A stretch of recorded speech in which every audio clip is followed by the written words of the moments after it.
Καλησπέρα και καλώς ήρθατε σε ακόμα ένα επεισόδιο του podcast «Τα φιλτράρεις θα εσύ». Είναι ένα από τα αγαπημένα μου επεισόδια, γιατί σήμερα θα κάνουμε κάτι πάρα πολύ πρακτικό και θα κάνουμε κάτι το οποίο μπορώ να πω ότι στον τομέα μου, στο τομέα του marketing, είναι το αγαπημένο μου κομμάτι και η αγαπημένη μου υπηρεσία η οποία έχω. Και αυτό είναι το χτίσιμο στρατηγικής. Πολλά βίντεο έχουμε κάνει για το πώς να χτίσετε στρατηγική, αλλά κυρίως στο Instagram, που νομίζω δεν αρκεί ο χρόνος για να αναλύσουμε όσο χρειάζεται όλη αυτή τη διαδικασία, η οποία συνήθως με τους πελάτες μου είναι εξάωρη και έχει πάρα πολύ σκάψιμο γενικότερα και προσωπικό, γιατί συνήθως έχουμε να κάνουμε με ελεύθερους επαγγελματίες, γιατί κυρίως ασχολούμαι με το κομμάτι του personal branding. Επομένως, αυτό που ήθελα σήμερα είναι να πάμε με πολύ λεπτομέρεια στο πώς χτίζουμε μία στρατηγική για το brand μας, για το personal brand μας, βήμα προς βήμα, ώστε στο τέλος αυτού του επεισοδίου να μπορείτε να χτίσετε μόνοι σας τη στρατηγική αυτή, και είμαι σίγουρη ότι αν συγκεντρωθείτε αρκετά στο επεισόδιο, αν ανοίξετε έτσι και ένα σημειωματάριο δίπλα σας, θα μπορέσετε πραγματικά να πάρετε πάρα πολύ αξία από όλα όσα θα πούμε και να τα κάνετε πράξη για το δικό σας brand. Επίσης, θεωρώ ότι είναι μια πολύ καλή στιγμή να γίνει αυτό, διότι μπαίνει σιγά σιγά ο Αύγουστος, θα ξεκινήσει καινούργια σεζόν από τον Σεπτέμβριο, επομένως νομίζω είναι η καλύτερη στιγμή να πάρετε το χρόνο σας, να μελετήσετε όλα αυτά τα βήματα και εν τέλει να χτίσετε τη δικιά στρατηγική. Έτσι λοιπόν, όσο τρομακτική ή περίπλοκη ακούγεται η λέξη στρατηγική, μέσα από αυτό το επεισόδιο θα καταλάβετε ότι δεν είναι, ότι το χτίσιμο στρατηγικής είναι βήματα τα οποία αν τα πάρουμε με ψυχραιμία ένα-ένα, θα μπορέσουμε ακόμα και μόνοι μας να κάνουμε όλα όσα πρέπει. Σε όλο το επεισόδιο λοιπόν, για να κατανοήσουμε καλύτερα τα βήματα, θα χρησιμοποιήσω ένα παράδειγμα μιας διατροφολόγου, τι πιο σύνηθες για μένα. Όσοι με παρακολουθείτε καιρό, ξέρετε ότι είναι αγαπημένος τομέας. Επομένως, σε κάθε βήμα, με ό,τι σας λέω, θα το συνοδεύω με το πώς θα απαντούσε στα ερωτήματα, το πώς θα έκανε τις ασκήσεις τις οποίες θα αναλύσουμε μία διατροφολόγος. Έτσι λοιπόν, εσύ μπορείς στη θέση της διατροφολόγου να βάλεις τον δικό σου τομέα, το δικό σου brand και να εφαρμόσεις αναλόγως όλα τα βήματα που θα αναλύσουμε. Ας ξεκινήσουμε λοιπόν απλά αναφέροντας επιγραμματικά τα στάδια του χτισήματος μιας στρατηγικής για έναν επαγγελματία, για ένα personal brand. Το πρώτο στάδιο είναι το να κατανοήσεις το γιατί σου, που με έχετε ακούσει πάρα πολλές φορές να λέω. Το δεύτερο είναι να κατανοήσεις τις βαθύτερες ανάγκες του πελάτη σου, του κοινού σου, κάτι το οποίο πάρα πολλοί δεν κατανοούν και είναι πολύ φανερό ότι δεν έχουν κάνει. Τρίτο βήμα είναι να καθορίσεις και να κατανοήσεις πολύ καλά το πώς θα επικοινωνήσεις το γιατί σου. Και τελευταίο, πολύ σημαντικό, επίσης το κάνουν πολύ λίγοι, είναι να εντοπίσεις τα σημεία που σε διαφοροποιούν και να καθορίσεις πώς ακριβώς θα τα επικοινωνήσεις μέσα από τα social. Και πριν ξεκινήσουμε την ουσιαστική ανάλυση του επεισοδίου, ήθελα έτσι με πολύ χαρά να σας πω ότι σήμερα έχουν ανοίξει αιτήσεις για το σεμινάριο το οποίο θα κάνουμε τον Σεπτέμβριο με τίτλο «Από το 0 στη συνεχή ροή εσόδων», που στόχος του είναι να σου μάθει να χτίζεις και να αναπτύσσεις μία επιχείρηση η οποία πραγματικά σε εκφράζει online. Το σεμινάριο θα γίνει 28 Σεπτεμβρίου στις 10 η ώρα και πιο συγκεκριμένα στο τέλος αυτού θα έχεις ολοκληρώσει 17 ασκήσεις οι οποίες θα σε βοηθήσουν να ανακαλύψεις την ουσία όσα θα πούμε σήμερα σε πολύ μεγαλύτερο βάθος. Θα έχεις ένα ξεκάθαρο πλάνο για το πώς να φτάσεις στη συνεχή ροή εσόδων. Θα έχεις μια καθαρή εικόνα για το πώς σου ταιριάζει να δημιουργείς περιεχόμενο. Θα πάρεις ένα αναλυτικό ημερολόγιο εξατομικευμένο, ώστε να έχεις τα βήματα του τι χρειάζεται να κάνεις από το τέλος του σεμιναρίου και μετά, ώστε να έχεις αυτή την ανάπτυξη για την οποία συζητάμε. Θα πάρεις έναν δωρεάν οδηγό με τα πιο χρήσιμα και πιο πρακτικά κομμάτια του σεμιναρίου. Και τέλος, σαφώς, το τελευταίο κομμάτι του σεμιναρίου είναι αφιερωμένο τελείως στις εξατομικευμένες ερωτήσεις, οι οποίες θα έχουν εξατομικευμένες απαντήσεις. Πάμε λοιπόν να ξεκινήσουμε με το πώς χτίζουμε αυτήν την στρατηγική και να ξεκινήσουμε από το πρώτο βήμα, που είναι ότι πρέπει να κατανοήσεις πολύ καλά το γιατί σου. Εδώ λοιπόν αυτό που θέλουμε να τονίσουμε είναι ότι χτίζω brand δεν έχει να κάνει μόνο με το τι κάνω ή πώς το κάνω, αλλά έχει να κάνει με το γιατί το κάνω. Έτσι λοιπόν, αν πάμε στο παράδειγμα της διατροφολόγου, ένα γιατί αυτής θα μπορούσε να είναι ότι έχει σκοπό να βοηθήσει το κοινό της να αλλάξει τη σχέση του με το φαγητό. Ότι ενθαρρύνει το κοινό να αλλάξει τις αρνητικές σκέψεις που έχει για το σώμα του. Τι εντοπίζουμε σε αυτά τα δύο γιατί, σε αυτούς τους δύο σκοπούς? Εντοπίζουμε ότι μέσα τους κρύβουν τη μεταμόρφωση σε πολλά εισαγωγικά του κοινού. Όταν ξεκινάς μία επιχείρηση και θέλεις να την εξελίξεις επικοινωνιακά, ό,τι και να κάνεις, σκοπός στα social είναι να βοηθήσεις το κοινό να πάει από το σημείο Α στο σημείο Β. Τι σημαίνει αυτό? Σημαίνει ότι βρίσκεσαι σε ένα σημείο Α, στο οποίο έχει πολλά προβλήματα, πολλά κρατήματα, πολλές περιοριστικές σκέψεις και εσύ θέλεις να του δείξεις τον δρόμο ώστε να πάει στο σημείο Β, το οποίο μπορεί να μην είναι απαραίτητα η λύση του προβλήματος, αλλά είναι ένα πολύ καλό σημείο, σίγουρα ένα σημείο στο οποίο έχει ξεπεράσει πολλά από εκείνα τα προβλήματα που είχε και θα έχει μια καλύτερη καθημερινότητα, θα έχει εν μέρη τη λύση στο πρόβλημά του. Κάποιοι βέβαια, και αν κάνετε μια μικρή έρευνα θα δείτε ότι αυτοί πετυχαίνουν, επιλέγουν να πάνε το κοινό τους, το σημείο Α που είναι τα έντονα προβλήματα, κατευθείαν στη λύση μέσα του περιεχομένου τους και παραδόξως αυτοί οι άνθρωποι είναι και αυτοί που πετυχαίνουν περισσότερο στα social, γιατί έχουν βγάλει τελείως από πάνω τους αυτό που ακούω από πολλά άτομα με τα οποία συνεργάζομαι. Αν τους πω τα πάντα εδώ στα social, μετά γιατί να με προτιμήσουν? Αυτό θα το απαντήσουμε στη συνέχεια αυτού του επεισοδίου, το τι τους προσφέρεις αν τους τα πεις όλα στα social, αλλά απόδειξη του ότι πρέπει το σημείο Α να είναι το πρόβλημα και το σημείο Β να είναι εξ ολοκλήρου η λύση, είναι όλοι αυτοί που πετυχαίνουν στα social. Έτσι λοιπόν, το γιατί μας πρέπει να έχει να κάνει με το πώς θα μεταμορφώσουμε το κοινό μας, με το πώς θα το πάρουμε από το σημείο Α που είναι σε μια περίεργη φάση, που βρίσκεται σε μια φάση που ίσως είναι πάρα πολύ κλειδωμένο το κοινό μας, ώστε να του δείξουμε τη διαδρομή και σιγά σιγά να πάει στο σημείο Β, όπου θα έχει τη λύση που θέλει, όπου θα έχει σταματήσει να ενδίδει, αν θέλετε, σε όλους τους περιορισμούς, σε όλες τις περιοριστικές σκέψεις που έχει στο μυαλό του. Τώρα πώς το βρίσκουμε αυτό το γιατί? Μιλώντας για personal brand, χρειάζεται να γυρίσουμε πίσω και να σκεφτούμε γιατί εξ αρχής ξεκινήσαμε να κάνουμε αυτό το επάγγελμα. Συνήθως εδώ οι απαντήσεις είναι απογοητευτικές, με την έννοια το ότι πολλοί θα πούν γιατί είχε χρήματα, γιατί αυτό σπούδασα, γιατί αυτό ήξερα να κάνω. Και εκεί η αλήθεια είναι ότι βρισκόμαστε σε ένα δύσκολο σημείο, γιατί καλούμαστε να σκάψουμε πολύ βαθιά και να βρούμε γιατί πραγματικά ξεκίνησε αυτό το επάγγελμα το συγκεκριμένο άτομο, και στο σκάψιμο η αλήθεια είναι μπορεί να μην βρούμε και τίποτα. Και το άτομο αυτό να βρεθεί σε μια θέση που πρέπει να επαναπροσδιορίσει το πώς κάνει αυτό το επάγγελμα ή ακόμα και να το σταματήσει. Όμως, είναι πάρα πολλές οι περιπτώσεις, θεωρώ οι περισσότερες, που οι απαντήσεις σε αυτό το ερώτημα είναι πολύ ξεκάθαρες. Για παράδειγμα, ξεκίνησα ψυχολογία, σπούδασα ψυχολογία, γιατί είδα τη μητέρα μου να αντιμετωπίζει πάρα πολύ έντονα ψυχολογικά προβλήματα. Ή ξεκίνησα marketing, γιατί με γεμίζει το να βοηθάω τους ανθρώπους να βγάζουν χρήματα μέσα από κάτι που αγαπάνε. Αυτά είναι τα πραγματικά γιατί και από εκεί πρέπει να ξεκινήσουμε και επικοινωνιακά. Έτσι λοιπόν, όπως είπαμε, τα γιατί της δικιάς μας διατροφολόγου, στο δικό μας παράδειγμα,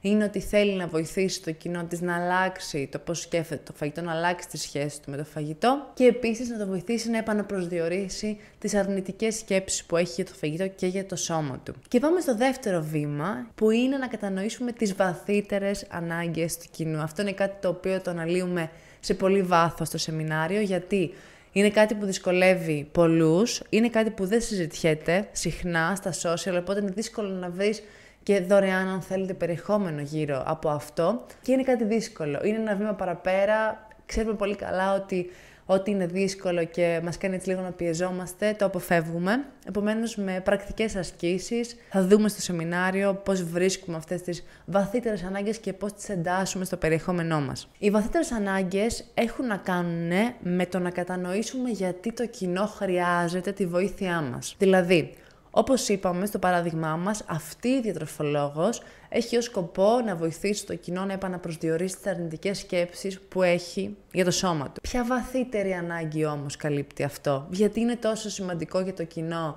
να αναθεωρήσει τις αρνητικές σκέψεις που έχει για το σώμα του? Η αλήθεια είναι ότι εδώ ο καθένας μπορεί να δώσει διάφορες απαντήσεις. Κάποιες από τις πολύ προφανείς είναι ότι γιατί αυτά τα άτομα δεν μπορούν να αναπτύξουν υγιείς σχέσεις, γιατί ντρέπονται να βγουν έξω, γιατί ντρέπονται να διεκδικήσουν το οτιδήποτε λόγω του ότι νιώθουν ανασφάλεια με το σώμα τους, και όλα αυτά πλέον φεύγουν από τη διατροφή και τους επηρεάζουν στην καθημερινότητά τους και στην εξέλιξή τους. Αυτή είναι η βαθύτερη ανάγκη. Έτσι λοιπόν εδώ βλέπουμε ότι φεύγουμε από την επιφάνεια και πάμε ακόμα πιο βαθιά και το πιο βαθιά συνήθως, αν όχι πάντα, συνδέεται με κάτι πάρα πολύ συναισθηματικό και κάτι, όπως βλέπετε, μπορεί να έχει να κάνει με τις ανθρώπινες σχέσεις, με την εξέλιξή μας, με τα θέλω μας, με κάτι που μας επηρεάζει συναισθηματικά αρκετά. Τώρα, γιατί είναι τόσο σημαντικό όμως να θίξεις αυτή τη βαθύτερη ανάγκη στο περιεχόμενό σου? Δεν τους αρκεί να τους μιλήσεις για τις ανάγκες που βρίσκονται στην επιφάνεια? Η αλήθεια είναι πως όχι, και το όχι μου πηγαίνει και στο ότι πλέον τα πράγματα είναι πολύ ανταγωνιστικά. Επομένως, για να πουλήσεις, χρειάζεται να κάνεις αυτό το έξτρα.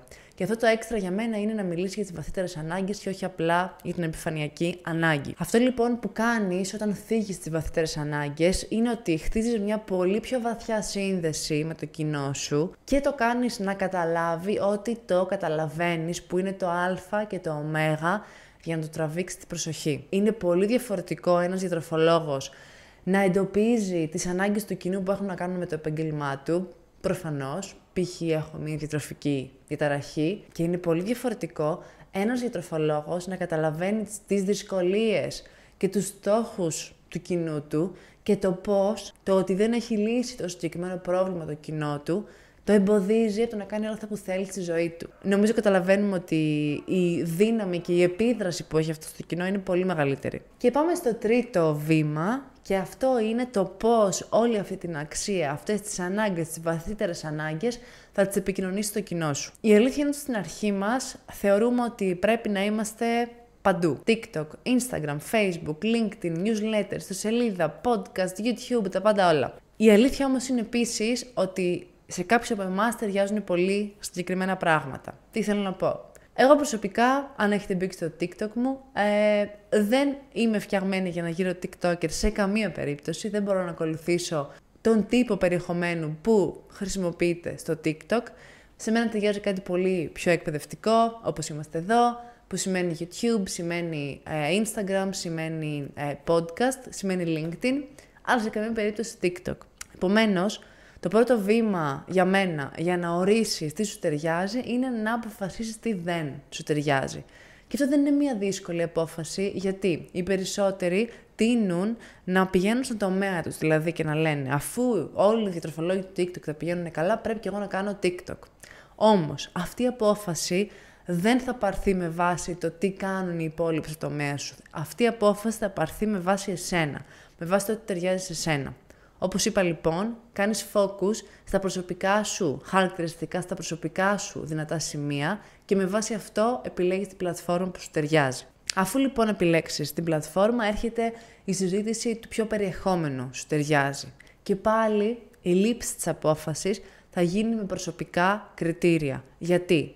Γιατί το ζητούμενο εδώ στα social είναι η βιωσιμότητα. Αν εσύ ξεκινήσεις να κάνεις βίντεο στο YouTube και πραγματικά δεν αντέχεις να κάθεσαι στη κάμερα 1 ώρα και 1,5 ώρα για να γυρίσεις ένα βίντεο και το κάνεις με το ζόρι μόνο και μόνο για να αποκτήσεις πελάτες, για πόσο θα το κάνεις?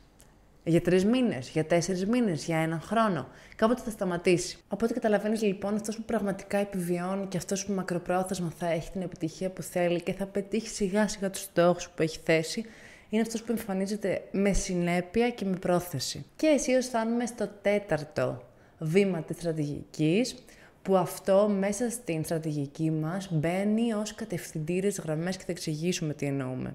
Είναι τα ξεχωριστά σημεία. Το 4ο βήμα είναι τα ξεχωριστά σημεία του brand σου. Πώς εξασφαλίζεις όμως ότι αφού εντοπίσεις τα ξεχωριστά σημεία του brand σου, θα βρίσκονται και μες στο περιεχόμενό σου κάθε φορά που ανεβάζεις ένα story, ένα βίντεο, μια δημοσίευση? Αυτό συμβαίνει μέσα από κατευθυντήριες γραμμές. Πάμε όμως να δούμε πρώτα το πώς ορίζεις αυτά τα ξεχωριστά σημεία. Η απάντηση εδώ χωρίζεται σε 2 μέρη. Το πρώτο μέρος είναι το πώς και πού εσύ προσεγγίζεις διαφορετικά τον τομέα σου. Για παράδειγμα, μία διατροφολόγος η οποία θέλει να βοηθήσει το κοινό να αλλάξει τη σχέση με το φαγητό, ναι μεν μπορεί να έχει τον ίδιο στόχο με πάρα πολλές άλλες διατροφολόγους, Αλλά η αλήθεια είναι ότι κάποια μπορεί να το κάνει μέσα από την επιστημονικότητα, άλλοι μπορεί να το κάνει μέσα από μια πιο ψυχολογική προσέγγιση. Πρέπει να εντοπίσεις το πώς εσύ προσεγγίζεις διαφορετικά το τομέα σου, αυτό είναι το ένα. Και το δεύτερο βήμα για να βρεις τα ξεχωριστά σημεία σου είναι ότι πρέπει να κοιτάξεις λίγο μέσα σου. Πρέπει να δεις τι δεξιότητες έχεις, οι οποίες ξεχωρίζουν και μπορείς να τις χρησιμοποιήσεις στο brand σου. Πρέπει να δεις τι διαφορετικές εμπειρίες έχεις και μπορείς να τις χρησιμοποιήσεις στο αφήγημα του brand σου ώστε να ξεχωρίσει. Όλα αυτά, ακόμα και αν σου φαίνονται ασήμαντα και δεν είναι αυτό το ένα πράγμα που θα αλλάξει τα πάντα, στην ουσία είναι. Γιατί μπορεί να υπάρχουν πάρα πολλοί διατροφολόγοι που κάνουν συνταγές στο Instagram ή μπορεί να υπάρχουν πολλοί διατροφολόγοι που μας μιλάνε με επιστημονικότητα στα social media. Όμως δεν υπάρχουν πολλοί διατροφολόγοι που μας μιλάνε για επιστημονικότητα στο Instagram, θέλουν να μας κάνουν να αλλάξουμε τη σχέση μας με το φαγητό και έχουν επίσης ένα χάρισμα στην αναλυτική σκέψη, οπότε όλα μας τα εξηγούν με σχεδιαγράμματα. Αυτός εδώ ο συνδυασμός, αυτό είναι που σε ξεχωρίζει. Απλά οι περισσότεροι όλα αυτά τα μικρά διαφορετικά τα βλέπουν μεμονωμένα. Όταν τα δεις συνδυαστικά, τότε θα καταλάβεις ότι έχεις πάρα πολλά να δώσεις και μάλιστα έχεις να τα δώσεις και με ένα πολύ πρωτότυπο τρόπο. Έτσι λοιπόν, όταν λέμε βρες αυτό που σε κάνει να ξεχωρίζεις, δεν είναι ένα πράγμα, είναι πολλά, συνήθως 2-3, τα οποία τα συνδέουμε με έξυπνους τρόπους ώστε να ενδυναμώσουν την εικόνα του brand μας. Και προς Θεού, όταν ψάχνουμε τα σημεία που μας ξεχωρίζουν, δεν κατεβάζουμε πράγματα από το κεφάλι μας. Όλα αυτά που θα επικοινωνήσουμε στο κοινό μας θέλουμε να είναι αληθινά. Επομένως, δεν έχει κανένα νόημα να χτίσεις ένα brand και να μην σου βγει πηγαία να εκφράσεις ένα διαφορετικό σημείο σου και απλά να το ψάξεις ή να ρωτήσεις ή να κάνεις ένα Google search και να το βρεις. Δεν έχει κανένα νόημα. Γιατί όλα βασίζονται στην αυθεντικότητα.